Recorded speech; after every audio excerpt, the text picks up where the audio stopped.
Hello friends, कैसे हैं आप लोग। फ्रेंड्स, आज इस वीडियो में बात करते हैं एनडीटीवी इंडिया लिमिटेड के बारे में। देखिए, एनडीटीवी की बात की जाए तो पिछले एक दिन में सबसे ज़्यादा अगर चर्चा किसी स्टॉक की हुई है तो वो एनडीटीवी इंडिया है। न्यूज़ आ रही हैं और न्यूज़ ये आ रही है कि अदानी ग्रुप कहीं ना कहीं एनडीटीवी में एक मेजॉरिटी स्टेक खरीद सकता है। क्या पूरी न्यूज़ आ रही है, किस तरीके से मेजॉरिटी स्टेक खरीदा जाएगा, उसके ऊपर आज इस वीडियो में बात करने वाले हैं और समझेंगे कि आखिर इस न्यूज़ के बाद क्या एनडीटीवी का शेयर भी अदानी ग्रीन्स की तरह 2000 के लेवल पर जाता हुआ दिखाई दे सकता है या नहीं। तो चलिए समझते हैं इस पूरे इंसिडेंट को कि क्या एनडीटीवी में अब होता हुआ दिखाई दे रहा है। देखिए, ये जो न्यूज़ आई है इसके चलते आज की डेट में इसमें 5% का अपर सर्किट लगता हुआ दिखाई दिया है।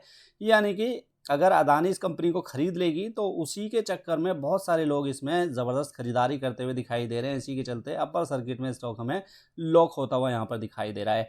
वैसे पिछले कुछ दिनों की बात करेंगे तो पिछले कुछ दिनों में भी काफ़ी बड़ी तेज़ी स्टॉक में हमें देखने को मिली है। इस न्यूज़ से पहले भी काफ़ी बुलिश मोमेंटम इस स्टॉक में देखने को मिले हैं। 5 दिन में इस स्टॉक में 11% तक के अपसाइड हमें देखने को मिल रहे हैं।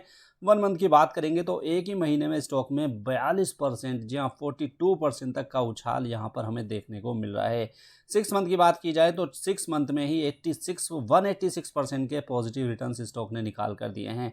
तो आप समझ सकते हैं कि इस न्यूज़ के चलते नहीं बल्कि पिछले 6 महीने से लगातार कंपनी के शेयर प्राइस में काफ़ी ज़बरदस्त हमें बढ़त देखने को मिल रही है और 186% अगर 6 महीने में स्टॉक ऊपर जा रहा है तो आप समझ सकते हैं कि कितनी वेल्थ इसने अपने इन्वेस्टर्स की बना कर दी है। एक महीने में बात की जाए 1 ईयर की बात की जाए तो 1 ईयर के टाइम पीरियड पर लगभग 400% के रिटर्न्स स्टॉक ने निकाल कर दिए हैं। तो 400%, यानी कि जो इन्वेस्टमेंट आपकी 1000 रुपये थी वो 4000 रुपये हो गई 1 साल के अंदर अंदर।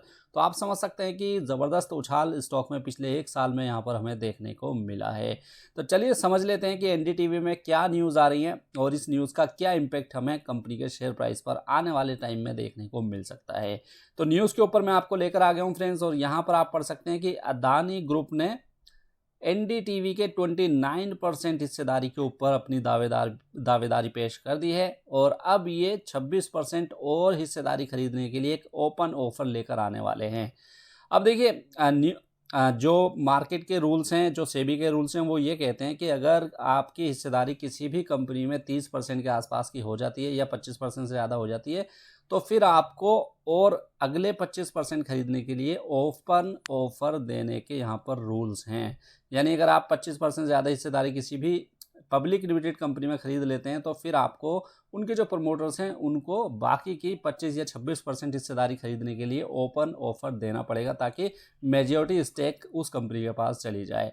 तो उसी रूल के चलते अब अदानी ग्रुप आने वाले कुछ दिनों में हमें यहाँ पर ओपन ऑफर लाता हुआ दिखाई देगा। 26% और हिस्सेदारी यहाँ पर खरीदने की कोशिश अदानी ग्रुप की तरफ से की जाएगी और ये जो पूरी 26% तक की ओपन ऑफर की स्टेक खरीदी जाएगी, ये 490 करोड़ के आसपास की ये पूरी डील रहने वाली है। यानी कि अगर एनडीटीवी के जो प्रमोटर्स हैं मिस्टर प्रणव रॉय, अगर वो इस पर एग्री कर जाते हैं तो उनको 490 करोड़ रुपए मिल जाएंगे और अदानी ग्रुप के पास 50% से ज़्यादा स्टेक एनडीटीवी की चली जाएगी। यानी कि जो मेन प्रमोटर हैं फिर वो अदानी ग्रुप इसमें बन जाएगा।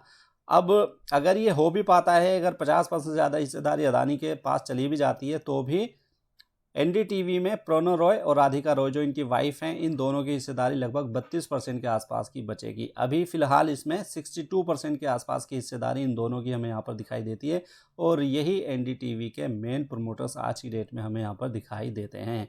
तो चलिए, ये तो हमने समझ लिया। आप समझते हैं कि आखिर अदानी ग्रुप ने एनडीटीवी की ये जो 29% की हिस्सेदारी है इसको किस तरीके से खरीदा। तो इसको समझने के लिए यहाँ पर देखिए, मैं आपको एक चार्ट दिखा देता हूँ और इसमें आपको ये पता लगेगा कि किस तरीके से अदानी ग्रुप ने 29% की हिस्सेदारी को खरीदा है।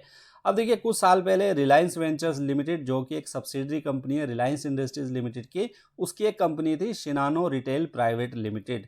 जी हाँ, ये भी फुल्ली ओन्ड कंपनी है Reliance industries investment and holding limited की। यानी कि जो कंपनी रिलायंस को ओन करती है वही शिनानो रिटेल प्राइवेट लिमिटेड को भी यहाँ पर ओन करती हुई दिखाई देती थी। अब हुआ क्या कि कुछ सालों बाद विश्व प्रधान कमर्शियल प्राइवेट लिमिटेड, जो कि जिसके डायरेक्टर हमें रिलायंस इंडस्ट्रीज के वाइस प्रेसिडेंट फाइनेंस और कंपनी सेक्रेटरी हमें दिखाई देते हैं, वो कंपनी यहाँ पर बनती हुई दिखाई दी और उसने शिनानो रिटेल प्राइवेट लिमिटेड को ओन कर लिया। अब विश्व प्रधान कमर्शियल प्राइवेट लिमिटेड और प्रोनो रॉय की जो कंपनी थी RRPR, इन दोनों के बीच में एक लोन एग्रीमेंट हुआ। करीब 7-8 साल पहले की ये बात है, करीब 10 साल पहले की बात है। इन दोनों कंपनियों के बीच में लोन एग्रीमेंट हुआ और उस लोन एग्रीमेंट के तहत कुछ वारंट इश्यू किए गए विश्व प्रधान कमर्शियल प्राइवेट लिमिटेड को। अब कुछ सालों बाद, कुछ 2-3 साल पहले, ये जो कंपनी में दिखाई देती है विश्व प्रधान कमर्शियल प्राइवेट लिमिटेड, इसको एक्वायर कर लिया अदानी ग्रुप की कंपनी ने, अदानी मीडिया ने इसको एक्वायर कर लिया। और ये जो वारंट इशू किए गए थे लोन एग्रीमेंट के तहत, उसको कन्वर्ट कर दिया गया शेयर्स के रूप में। जी हाँ, अगर शेयर्स के रूप में इसको कन्वर्ट कर दिया जाएगा तो फिर ये जो राधिका रॉय और प्रोनो रॉय, जो कि NDTV में 29% के आसपास की हिस्सेदारी रखती है ये कंपनी, इसको पूरी तरीके से एक्वायर कर लिया विश्व प्रधान कमर्शियल प्राइवेट लिमिटेड ने।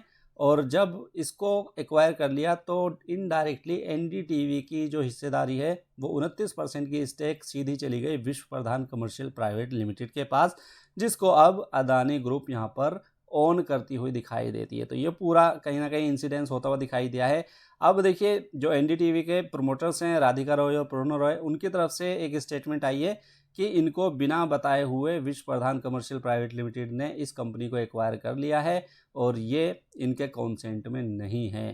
तो ये पूरा कहीं ना कहीं मामला आता हुआ दिखाई दे रहा है और अब 26% का ओपन ऑफर अदानी की तरफ से और दिया जाएगा ताकि पूरी तरीके से एक्वायर NDTV को कर लिया जाए।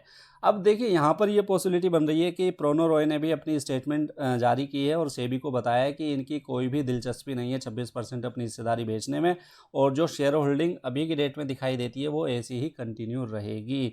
तो हो सकता है कि जो ओपन ऑफर लाया जाएगा इसको एक्सेप्ट ही ना करा जाए, और ये जो बातें चल रही हैं कि अदानी ग्रुप NDTV को एक्वायर कर लेगा, हो सकता है कि ये पॉसिबल ना हो पाए जब तक कि प्रोनो रॉय बाकी की बची हुई 26% की हिस्सेदारी अदानी को नहीं देंगे। अब हो सकता है कि अदानी अगर देखिए एग्रेसिवली NDTV को एक्वायर करने के चक्कर में रहेंगे तो हो सकता है कि कुछ ऐसा ऑफर अदानी की तरफ से दे दिया जाए जिसके बाद प्रोनो रॉय इसको मना ना कर पाए। मान लीजिए अभी करंट प्राइस 388 का चल रहा है और कुछ ऐसे प्राइस पर ओपन ऑफर दे दिया जाए जो कि कई गुना ज़्यादा हो सकता है 800 रुपये 900 रुपये के प्राइस पर दे दिया जाए, तो हो सकता है कि फिर प्रोनो रॉय इसको एक्सेप्ट कर लें, क्योंकि वहाँ पर उनकी जो इन्वेस्टमेंट है डबल होने वाली है। तो ये सारी कहीं ना कहीं सिचुएशन बनती हुई दिखाई दे रही है। लेकिन अभी जो बातें सामने आ रही हैं, जो स्टेटमेंट सामने आई है प्रोनो रॉय की तरफ से, उसके तहत मान के चला जा रहा है कि ओपन ऑफर को एक्सेप्ट यहाँ पर नहीं किया जाएगा। अब बात करते हैं कि इस न्यूज़ के बेसिस पर क्या NDTV में इन्वेस्टमेंट करना सही रहेगा। अब देखिए, कंपनी के कुछ नंबर्स अगर देखें पिछले कुछ सालों में, तो यहाँ पर आप देख सकते हैं कि कंपनी का रेवेन्यू पिछले 5 साल से लगातार एक ही जगह खड़ा हुआ दिखाई दे रहा है। 400 करोड़ के आसपास हमें कंपनी का रेवेन्यू पिछले कुछ सालों में यहाँ पर दिखाई दिया है। लेकिन अगर आप प्रॉफिट के ऊपर नज़र डालेंगे तो कंपनी ने पिछले 5 साल में काफ़ी बढ़िया प्रॉफिट यहाँ पर कमाया, क्योंकि 2018 में 86 करोड़ के आसपास का लॉस कंपनी ने पोस्ट किया था और उसके बाद से लगातार कंपनी का जो प्रॉफिट है यहाँ पर बढ़ता हुआ दिखाई दे रहा है। रिटर्न ऑन इक्विटी की बात करें तो रिटर्न ऑन इक्विटी में भी काफ़ी ज़बरदस्त इंप्रूवमेंट हमें देखने को मिल रहा है। 2019 से लेकर 2022 तक 34% से लेकर और 15% से लेकर 34% के बीच में हमें यहाँ पर रिटर्न ऑन इक्विटी दिखाई दे रही है। एक और ख़ास बात कि देखिए, कंपनी के ऊपर 2018 में काफ़ी बड़ा लोन था, क्योंकि डेट इक्विटी रेशियो 3.75 की दिखाई देती थी। लेकिन 2022 में एक डेट फ्री कंपनी हमें बनती हुई दिखाई दे रही है और कोई भी डेट आज की डेट में हमें NDTV के ऊपर दिखाई नहीं देता है। शेयर होल्डिंग पैटर्न की बात करें तो शेयर होल्डिंग पैटर्न में बात कर लेते हैं कि आखिर म्यूचुअल फंड्स के पास कोई हिस्सेदारी है नहीं। तो म्यूचुअल फंड्स के पास कोई भी हिस्सेदारी NDTV में यहाँ पर दिखाई नहीं दे रही है। FIIs की हिस्सेदारी यहाँ पर 14.7% के आसपास की दिखाई देती है। तो अब बात करते हैं फाइनल डिसीजन की, क्या मैं NDTV में इन्वेस्टमेंट करना चाहूँगा इस न्यूज़ के बाद? तो मेरा आंसर रहेगा नो। मैं किसी भी न्यूज़ बेसिस पर किसी भी कंपनी में इन्वेस्टमेंट नहीं करता हूं, और आपको भी सिर्फ न्यूज़ के बेसिस पर किसी भी कंपनी में इन्वेस्टमेंट नहीं करनी चाहिए।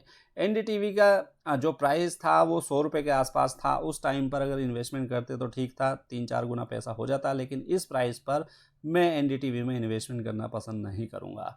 तो उम्मीद करता हूँ आपको ये वीडियो अच्छी लगी होगी। वीडियो अगर अच्छी लगी तो इसको लाइक करना मत भूलिएगा। चैनल पर नए आए तो इसको सब्सक्राइब ज़रूर कीजिए, क्योंकि ऐसी इन्फॉर्मेशन हम आपके लिए डेली बेसिस पर लेकर आते रहते हैं। तो चलिए मिलते हैं नेक्स्ट वीडियो में, जब तक के लिए गुड बाय।